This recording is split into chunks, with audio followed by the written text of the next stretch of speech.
be talking about the movie 500 Days of Summer.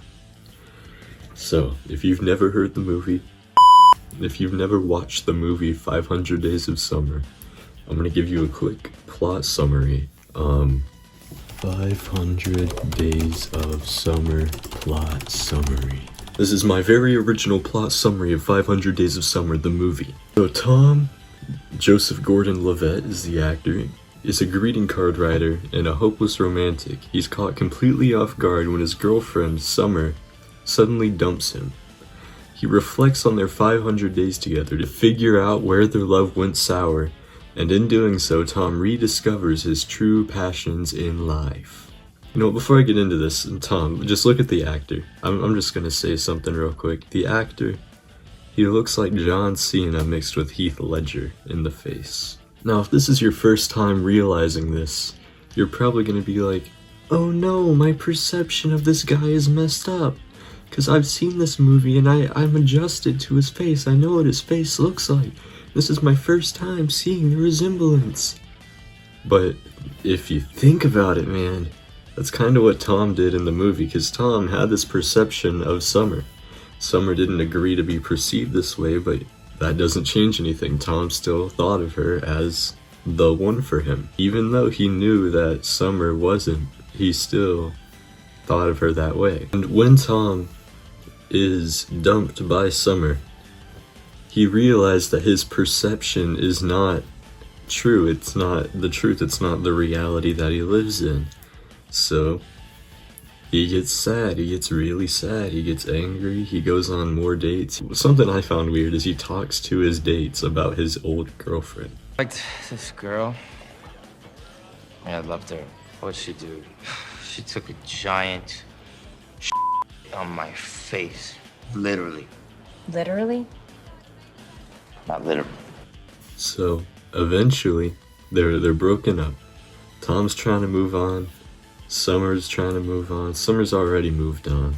Tom meets Summer again at this party thing, and Tom, he plays it in his mind, because Tom's got a really imaginative imagination. He thinks that when he goes to this party, him and Summer are gonna fall back in love, like the classic trope, the classic love trope where they're together, they break up, and then they get back together in the end, and happily ever after. Happily ever after. Every love movie. Romeo and Juliet. Scott Pilgrim versus the World. Juno. I don't know. I've never even seen Juno. I'm just assuming because it's used that many times. But this movie subverts your expectations by the reality is he goes to the party and Summer's with a new guy. Summer now has a husband. Summer is married. And Tom's thinking to himself, he's like, she didn't want to marry me, but she married this guy. I thought she wasn't interested in marriage. But then it turns out Summer changed. And another thing is, Tom changed also. Because Tom is now, you know how he started going on dates? He wasn't going to marry those people. He was talking about his ex-girlfriend to them. So if you think about it, they really switched places. They did the old switcheroony. Now, at the very, very, very end of the movie, Tom meets this new girl, Autumn, and it's kind of funny, and it's kind of smart because what comes after Summer is Autumn. I wish there were 500 Days of Summer. I have to go to school in like a month, but that's 500 Days of Summer. That's the movie. Now, what I wanted to talk about to you guys is Tom. Everybody thinks that Tom is like the good guy because in the movie he's painted as the good guy, and Summer's like the villain, because every movie has an antagonist and a protagonist. Those are like big parts when it comes to writing, storytelling, and stuff like that. But this movie, I don't even know if it does really have a protagonist or an antagonist, because there's really no good or bad people in this movie. Summer is a person, Tom is a person. Tom, some people might hate him a little more than they hate Summer. Some people might hate Summer a little more than they hate Tom. But at the end of the day, Summer was open to Tom about her expectations, and it's not Tom's fault that he decided to perceive her in a non-real way. And then some people think that Tom is the bad guy because he perceived her in that real way, but in defense of Tom, I mean, there's not much to say in defense of Tom.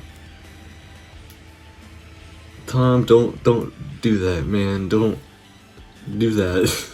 Don't do that, Tom.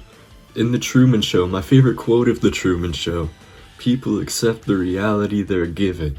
Now, Tom, if you want to be Truman, if you want to be a true man, accept the reality you're given, man. Cause then you'll, man, be a true man. That's 500 Days of Summer. I really don't have a lot to say about this. Don't have much to say. This movie. On my scale, you know what I give it? I give it 6 Pop-Tarts out of 10 Pop-Tarts. Because it's not really a bad movie, it's just not what everyone expects. And people like familiarity. I mean, I'm a person myself, I think I should know. People like familiarity, they like the simple tropes of boy, girl, fall in love, leave, fall in love again. That's used in every movie. So whenever they subvert your expectations, it hurts a little bit, but also it's like, it makes the movie more interesting. So that's why it's not an average 5 like a normal would be. Well, that's 500 Days of Summer. If you have any more movies you'd like me to talk about, please comment them down below. I'd love to talk about more movies, and hopefully the next movie I cover I'll have more to talk about because I know this video is going to be super short. Today's sponsor. I don't have a sponsor because I have like 20 subscribers, but please subscribe to me so one day I can maybe get a sponsor, and it could maybe be Raid Shadow. Goodbye.